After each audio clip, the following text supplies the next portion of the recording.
வணக்கம், welcome to தமிழம்மா channel. இன்றைக்கி நம்ம ராகி மாவில் பிடி கொழுக்கட்டை எப்படி செய்யுதுன்னு பார்க்கலாம் வாங்க. அதுக்கு ஒரு கப்பு ராகி மாவு எடுத்திருக்கேன்.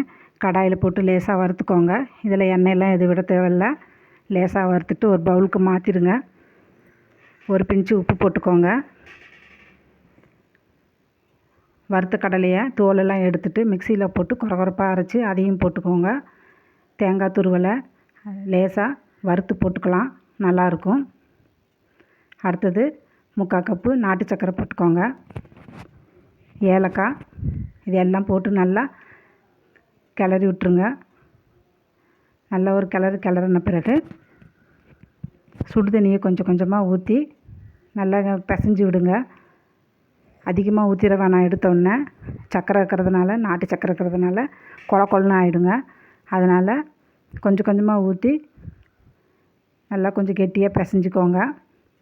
பிசைஞ்சதை 4 விரலை வச்சு இப்படி அமுத்துனிங்கன்னா கொழுக்கட்டை ஷேப் ரெடி ஆகிடுங்க. பிடி கொழுக்கட்டை பாருங்கள், 4 விரலை வச்சு இப்படி உள்ளே வச்சு அழுத்தினா கொழுக்கட்டை ரெடி. இப்போது இட்லி பாத்திரத்தில் தண்ணி விட்டு நல்லா கொதித்த பிறகு வாழை இலையை அது மேலே வச்சு இந்த கொழுக்கட்டையை எடுத்தெல்லாம் வச்சுருங்க. வச்சுட்டு ஒரு 10 நிமிஷம் வேக விடுங்க. 10 நிமிஷத்தில் வெந்துருங்க. இது அவ்வளோதான், கொழுக்கட்டை ரெடிங்க.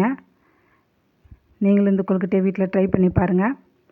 இந்த ராகியில் கால்சியம் சத்து ரொம்ப அதிகம் இருக்குதுங்க.